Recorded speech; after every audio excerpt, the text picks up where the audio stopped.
Rusame reader, Crow Song! And today I will be reading to you from Take 2 by Miriorite. Now, on to Chapter 34, Meeting the Family.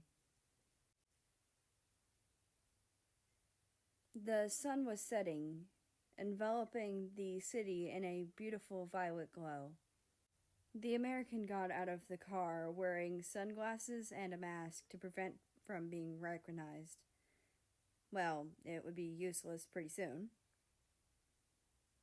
I'll pick you up later, okay? The Russian peered his head out of the car window. Great, I won't take too long. Don't get jealous, okay? The American chuckled as he bent over to look at his boyfriend face to face. The Russian held his face and planted a kiss on his forehead. America beamed in glee. See you later. He waved and almost ran away. America was quite excited because today was a reunion with his old classmates from school. Back when he was a child actor, he did both acting and school. Britain and France, his parents, wanted him to have at least some form of friends instead of focusing his entire life on acting all alone. It had already been a few days after America's name got cleared. The response was quite fast and direct. Now everything was almost back to normal. Instead of fans avoiding him, now they're back to wanting photos and autographs of him. He walked into the restaurant and found his old classmates on one long table. They were already merrily reminiscing. America walked up to them. He surprised the person he was standing behind. She turned her head and complained, "Geez, America, don't scare me like that." "Not my fault you could easily scare Japan," America replied as he pulled his mask down and pushed up his glasses, revealing a handsome face. The others at the table started murmuring loudly, then a lot of them exclaimed greetings. "Hey, America! There's our favorite actor!" The American plopped down in the seat next to Japan. "How's your new movie coming along?" he asked as he sipped his glass of water. "It's going along quite well, actually. I heard South is going to compose the soundtrack for the movie. UN is also directly sponsoring the project." Listening to you two talk about your works makes me jealous and honored to have such famous actors as former classmates. A classmate sighed. A lot of his classmates were trying to start conversations with the two of them since they were famous. I guess it is a bit unbelievable to have really well-known classmates. "America, do you think we can take a picture together? So I can boast to my other friends about it." A female classmate laughed. America hummed. "Sure, let's do it now. I want to spend the rest of my time here actually having fun."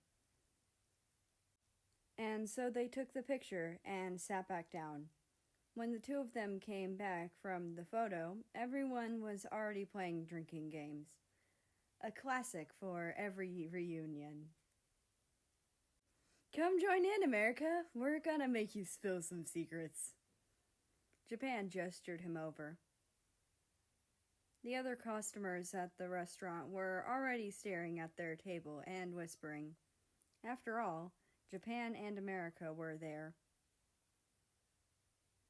"Damn, they are so lucky to have those two as former classmates," another table commented. "Don't you think they look better in person?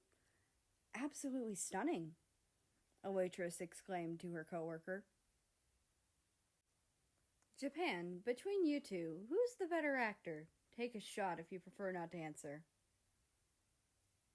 The American raised an eyebrow. Japan did as well in sync. "I don't know. What do you think?" she jeered jokingly. Well, maybe both of you are just as good, a classmate commented. They moved on to every classmate to ask them each a question. Most of it was about their lives now, what their jobs were, families, relationships, etc. Then it was America's turn. We already know about how your career is going. Let's see. Are you in a relationship or interested in anyone currently? America turned to Japan for help, but she pricked her ears up to listen in. America glared at her and gave her a "you traitor" expression. She pretended not to notice it. Well, America is grateful they didn't ask anything about the scandal, like how he felt about it or similar questions. I guess his classmates did understand somewhat of how he felt about the situation, which he was grateful about. After a good while of pretending to think hard, he reached for the cup with alcohol and took a shot. America really didn't want to lie to them about it, but he did make a promise, so he couldn't say the truth either. Everyone was shocked and excited. They bombarded him with questions. What? Does she look good?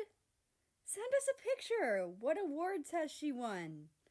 When did you guys meet? Japan was a bit stunned for a second, her expression becoming a little complicated. America knew that she knew Russia liked him, so America could guess why her expression was so complicated. Sorry, Japan, I'll tell you in a month, he thought to himself guiltily. At the end of their reunion, America got a text from his boyfriend that he was already outside waiting for him. The American's face beamed. He pardoned himself and left the restaurant.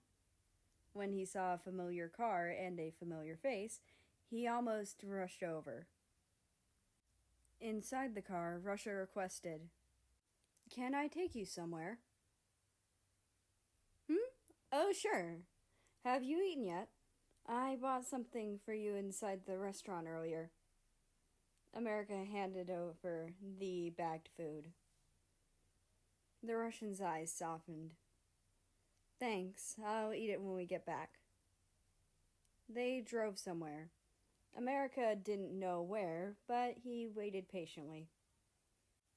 They pulled over in front of a fairly large brick building.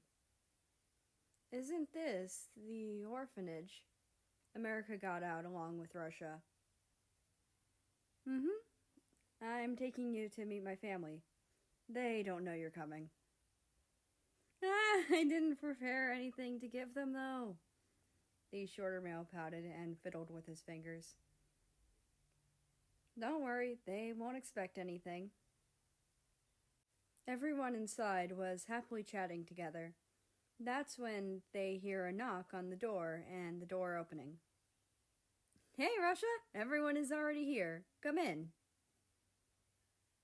Hey, lover boy. Congrats on your crush getting his name cleared, Belarus offhandedly commented. The others just chuckled along jokingly. Actually, I brought someone with me for today. His family could tell he was a little nervous since they grew up with him. They're some of the few people able to detect Russia's emotions. He moved away a little from the door. Then someone popped out. Hello there. I hope you don't mind me joining in, the American cheerily said with all smiles. America was especially cheery after hearing what Belarus said. Estonia, who was drinking a bottle of Vanatelin beer, choked on her drink and almost dropped her bottle on Kazakhstan. Georgia, for some reason, slapped her hand onto Belarus's mouth, as if by doing this, America would forget what Belarus said. Oh, hello, America. Remember me? It's Ukraine. Yes, ignore what my brother Belarus said. He's pretty, drunk. Ukraine struggled to come up with an excuse. Everyone else was shocked silent because they thought they had just accidentally exposed Russia right there. Don't worry about it. We're already dating, so it doesn't matter if I know. America chuckled, finding this scene funny. Oh, well then, that's really... Wait, what did you say? Ukraine sighed in relief, only to be shocked once again. Now it was the family's turn to bombard them with questions. But what they felt the most was relief. Thank God, all of what he did wasn't wasted. Because out of everyone in the world, it was his family that knew how determined Russia was. They all wanted a chance to chat with America, so while America had his hands busy talking to all of Russia's siblings, Russia sat at the dining table, just watching from afar and drinking something. Lativa elbowed America to ask him something. Don't you think he's a bit creepy, though?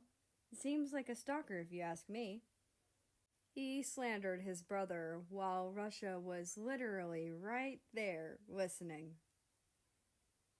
Well... America didn't continue. Belarus exclaimed, See, I told you! Even back when he was a kid, we told him he was being creepy, but what could we do? America laughed awkwardly as they continued to chat.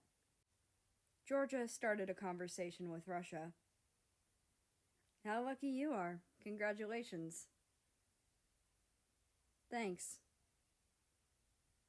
He's a nice young man. I can see why you fell in love back then. Russia's face turned a little red out of shame. Georgia chuckled when she saw this and didn't say anything else. When the two of them finally left and got back in the car, Russia asked America, What do you think? I think they're such nice siblings. You're really lucky to have such a nice family. The Russian smiled, but didn't reply as they drove off back to his apartment. And that's the end of this chapter. I hope you enjoyed it. Anyway, I'd like to invite you to join the Discord, which is linked down in the description below. That being said, I hope you have a nice rest of your day, night, or whatever it is for you. Just enjoy your time. And I will see you tomorrow.